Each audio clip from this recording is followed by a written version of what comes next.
आप सभी पिछले एपिसोड में देख रहे हैं कि ध्रुव और प्रसाद आर्यन इंटरनेशनल पहुंचते हैं और वार्डन से मिलते हैं और उन्हें अपना कमरा देते हैं और उन्हें बताते हैं कि रात में नहीं घूमना चाहिए। ध्रुव को अजीब सी आवाज सुनाई देती है और वे बाहर जाते हैं और पाते हैं कि एक व्यक्ति आग में लिपटा हुआ है। जब वह अंदर गया लेकिन उसे कुछ नहीं मिला, लेकिन उसने एक ऐसी आवाज सुनी जो परिचित है। जब वह मुड़ा तो उसका खून ठंडा हो गया और उसकी त्वचा बर्फ की तरह सफेद हो गई। वह अपने दोस्त प्रसाद को ढूंढता है लेकिन वह दिखाता है कि प्रसाद के पूरे शरीर पर सर्जिकल टांके हैं। लेकिन ध्रुव ने अपनी पीठ से एक आवाज सुनी, मैंने तुमसे पहले ही कहा था कि रात में अपने कमरे से बाहर मत आना। लेकिन वह वार्डन को देखता है। उसके दिमाग को समझ नहीं आ रहा था कि उसके आसपास क्या अजीब घटना घट रही है, इसलिए वह बेहोश हो गया। जब उसकी आंखें खुली तो उसने खुद को अपने दोस्त के पास पाया। यह एपिसोड 2 है और इसका नाम है चुड़ैलों से पहली मुलाकात। जो लोग मेरे वीडियो में नए हैं, कृपया मेरे चैनल को लाइक और सब्सक्राइब करें, घंटी आइकन भी दबाएं और अंत तक देखें। चलिए कहानी शुरू करते हैं। ध्रुव हॉस्टल की तरफ बढ़ा तो उसकी आंखों के सामने का मंजर ही अलग था। हॉस्टल से बाहर स्ट्रेचर पर हॉस्पिटल वाले एक लाश को लेकर जा रहे थे। दूर से ध्रुव सिर्फ उस लाश का हाथ ही देख पाया था, जिस पर ध्रुव को एक अजीब सा मार्क बना हुआ दिखा। उसकी आंखें फटी की फटी रह गई। ये कौन ने पट लिया रे? ऐसा कैसे हो सकता है? इसे तो मैंने अपने सपने में देखा था। ध्रुव अपने ख्यालों में गुम था कि तभी उसे अचानक से एक लाश ने उसका हाथ पकड़ लिया, जिसे देखकर ध्रुव जोर से चिल्लाने लगा। छोड़ो, छोड़ो मुझे। ये अबे भूतिया साले, ऐसे का है डर रहे हो? भूत देख लिया का? तुझे दिखाई नहीं दे रही है लाश? तुम्हें कोई वहम हुआ होगा। इस आवाज को सुनकर ध्रुव के दिल की धड़कनें रुक गई। उसने तुरंत अपनी बाईं ओर देखा तो उसके सामने नागेश का मुस्कुराता चेहरा था। चेहरे पर वही अजीब सी हंसी, एक आंख की पुतली पूरी तरह से सफेद। उसके सफेद बाल बिल्कुल बिखरे हुए थे।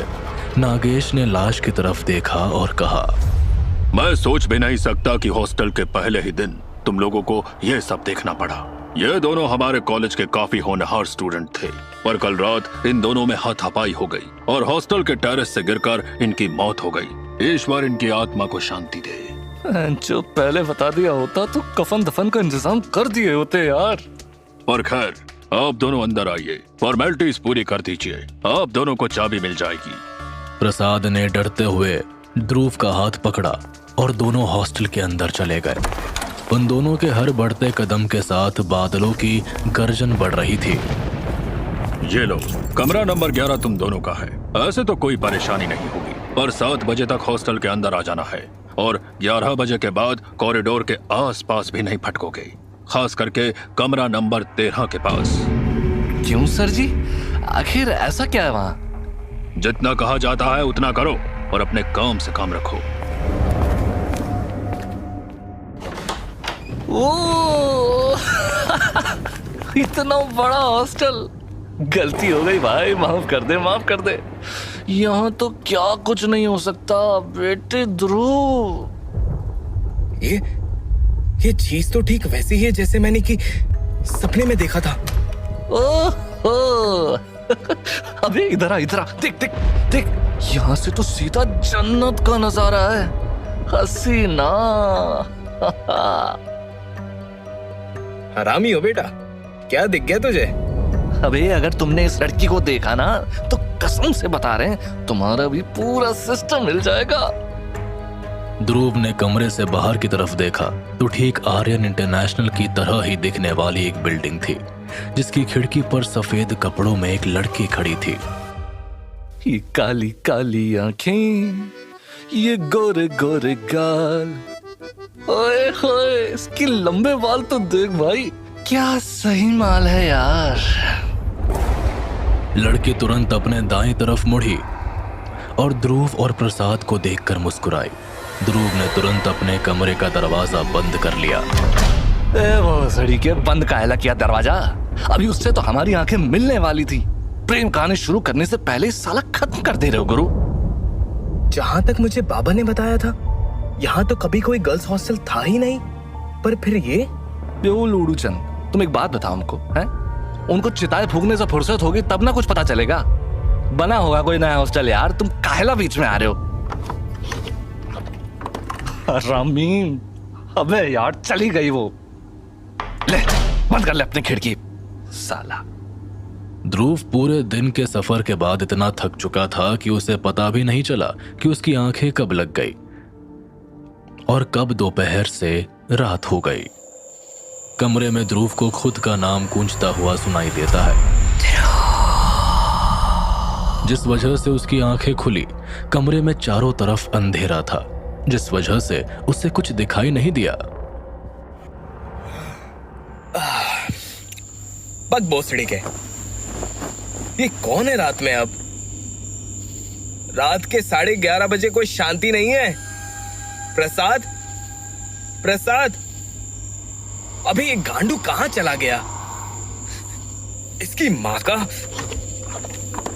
अबे ये प्रसाद गर्ल्स हॉस्टल की छत पे क्या कर रहा है? प्रसाद, अबे हरामी उतर वरना मार खाएगा। प्रसाद, सुनाई नहीं दे रहा है क्या तुझे? अभी हम आते हैं, रुको। ध्रुव भागते हुए अपने कमरे से बाहर जाने की कोशिश करता है, पर उसका कमरा बाहर से बंद था। ये क्या बकचोदी है रात में? ये दरवाजा क्यों नहीं खुल रहा? ध्रुव ने आओ देखा ना ताव, वो भागते हुए हॉस्टल से गर्ल्स हॉस्टल की तरफ पहुंचा। ध्रुव ने हॉस्टल के नीचे से चिल्लाना शुरू किया, अबे अबे नीचे आ भाई। बाप मेरे चौमुखी महाराज नीचे पधारिए। पागल हो गया है क्या साले चोदू? प्रसाद, तू नीचे आ एक बार, मैं खुद तुझे अपने हाथों से मारता हूं, देख तू। कोई है? कोई है? Please help. ध्रुव ने मदद के लिए किसी को बुलाने की कोशिश की, पर किसी ने उसकी आवाज नहीं सुनी। प्रसाद बेसुध सा अपने कदम बढ़ाते जा रहा था। वो किसी भी वक्त अब टेरेस से गिर सकता था। प्रसाद! ध्रुव ने टेरेस का दरवाजा एक धक्के से खोला, पर उसने आगे जो देखा वो देखकर वो दंग रह गया। वो जानता था कि इस बार उसने कोई सपना नहीं देखा है। अबे अबे यही तो था। कौन सा आसमान खा गया इसको? वार्डन, मे बी इस हॉस्टल की वार्डन मेरी मदद करे। हाँ, मुझे नीचे जाना चाहिए। What the hell? ये सब हो क्या रहा है? यहाँ तो गर्ल्स हॉस्टल था, यहाँ पार्टी कैसे चल रही है? और ये प्रसाद कहाँ है? इस हरामी के चक्कर में आज सही में मरेंगे। एक्सक्यूज मी, हेलो, क्या आपने मेरे दोस्त को देखा है? हेलो, एक्सक्यूज मी, आपने मेरे दोस्त को देखा है? छोटा सा लाल शर्ट में। अभी क्या गूंगे भैरों की पार्टी है ये? फक। ध्रुव पीछे मुड़ा तो उसके ठीक पीछे एक लड़की खड़ी थी। फरमाइए, माया क्या खिदमत कर सकती है आपकी? ध्रुव उस लड़की को देखता ही रह गया। उस लड़की की बड़ी बड़ी झील सी आंखें इस दुनिया की नहीं मालूम हो रही थी। सांवला रंग और बदन पर काले रंग की साड़ी। उसने मुस्कुराकर ध्रुव से कहा, फरमाइए, माया क्या खिदमत कर सकती है आपकी? वो मैं अपने दोस्त को ढूंढ रहा था। क्या आपने उसे देखा है? लाल शर्ट और ब्लू जीन्स में है। Of course, how can one miss it? ऊपर के कमरे की ओर जाते हुए देखा था उन्हें मेरी दोस्त हसीना के साथ। जाइए, शायद आपको मिल जाएं। ओके जी, थैंक यू। बस जल्दी से जल्दी प्रसाद मिल जाए, फिर इस अजीब जगह से मैं भी निकल जाऊंगा। न जाने वो किस हसीना के पीछे पड़ा है। हद बकचोदी है यार, कहां आके फंस गए हैं? ये क्या हो रहा है क्या जाने। और ये कमरे में कोई दिखाई क्यों नहीं दे रहा? ये साली लाइट कहां से जलेगी? आओ हुजूर, तुमको सितारों में ले चलूं। ये आवाज, यही होगा प्रसाद। हरामी लड़की के चक्कर में मरवाएगा किसी दिन ये मुझे। पता नहीं कौन सी अजीब जगह है ये। कौन है? जी, मैं अपने दोस्त को ढूंढते हुए यहाँ आया था। क्या वो यहाँ है? अंदर आ जाओ। हसीना के कहने पर ध्रुव कमरे के अंदर आ तो गया था, पर हसीना को देखकर उसके दिल की धड़कनें रुक गई। जिस कमरे में ध्रुव अभी अंदर आया था वो हसीना का बाथरूम था। हल्की सी चांद की रोशनी हसीना के बदन पर पड़ रही थी। उसका शरीर एक ट्रांसपेरेंट साड़ी में लिपटा हुआ था। वो ध्रुव की तरफ मुड़ी तो ध्रुव को अपनी आंखों पर भरोसा ही नहीं हुआ।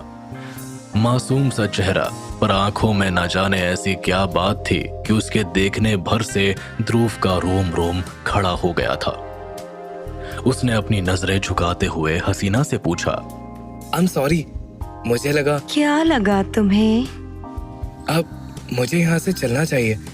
एक बार मेरी तरफ देख तो लो, शायद तुम्हारा इरादा बदल जाए। हसीना की आवाज में जादू था। शायद ये बात वो खुद भी जानती थी। ध्रुव ने उसकी आंखों में जैसे ही देखा, उसे लगा जैसे वो अपने बस में नहीं है। उसे कुछ दिखाई दे रहा था, कुछ समझ आ रहा था, तो वो थी सिर्फ हसीना की आंखें।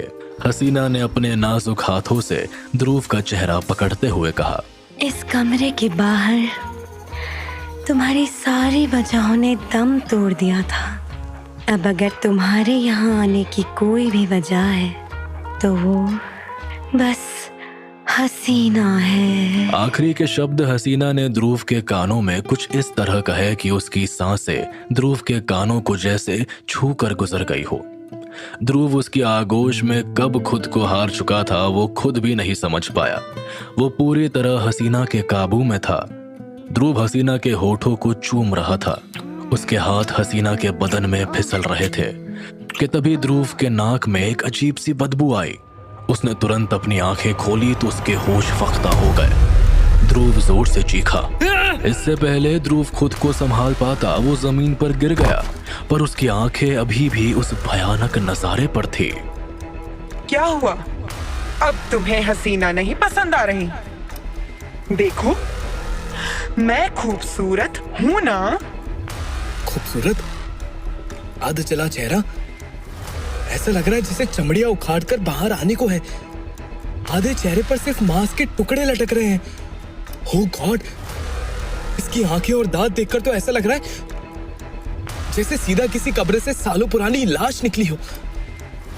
मुझे यहाँ से भागना होगा, इससे पहले ये चुड़ैल मुझे खा जाए। वो रेंगता हुआ वहां से भागा। ध्रुव भागता हुआ नीचे हॉल की तरफ आया तो देखा वहां कोई नहीं था। अंधेरे ने पूरे हॉल को घेर कर रखा था। उसे हॉल की दूसरी तरफ प्रसाद पड़ा हुआ मिला। हरामी यहाँ पड़ा है, इसकी वजह से चुड़ैल चिपट पड़ी है साला। वो भागता हुआ प्रसाद की तरफ गया और उसे अपने कंधे पर उठाया। ध्रुव उस हॉस्टल में एक मिनट भी नहीं रुकना चाहता था। वो वहां से भागने के लिए मुड़ा ही था कि तभी उसके चेहरे के ठीक सामने माया खड़ी हुई। इतनी जल्दी किस बात की? अभी तो कहानी बस शुरू हुई है। ध्रुव ने माया के पीछे देखा तो जितने भी लोग उस पार्टी में थे सब के सब माया के ठीक पीछे खड़े थे। उन सब के चेहरे पर वही डरावनी मुस्कान थी जो हसीना के चेहरे पर थी। प्रसाद को अभी तक होश नहीं आया था। ये दरवाजा खुल गया। भाग ध्रुव भाग। मुझे जाने दो। क्यों घेर रखा है तुमने यहाँ? तुम लोग मुझसे चाहते क्या हो? मैं तो बस अपनी दोस्त की मदद करने आया हूँ। तुम्हें ऐसा क्यों लगता है कि तुम यहाँ अपनी मर्जी से या अपनी मजबूरी से आए हो? तुम्हें यहाँ लाया गया है।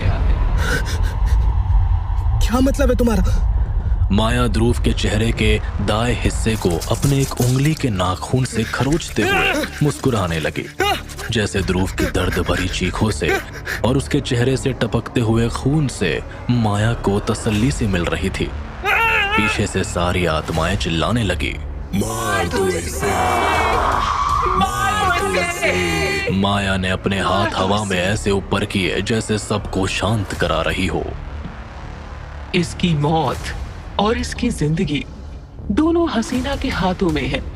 ये हसीना का खिलौना है और जब तक हसीना नहीं कहेगी तब तक हम कुछ नहीं करेंगे।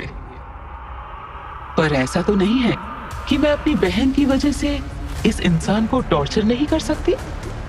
आखिर हमारे इस हाल का गुनहगार यही तो है। क्या मतलब है तुम्हारा?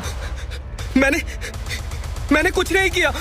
माया, घर आए मेहमान से ऐसे पेश आते हैं? ध्रुव की नजर सीढ़ियों के ऊपर पड़ी। सीढ़ियों के ऊपर से काले लिबास में हसीना अपने खूबसूरत रूप में नीचे की तरफ आती है। उसके चेहरे पर अभी भी मुस्कान थी। हसीना सीढ़ियों से उतर रही थी और उसके आते ही सब के सब चुप हो गए थे, जिससे सब समझ गए थे कि हो ना हो हसीना इन सब की लीडर है। हसीना ध्रुव के पास आती है और कहती है, तुम यहाँ से निकलना चाहते हो? मुझे जाने दो यहाँ से, प्लीज।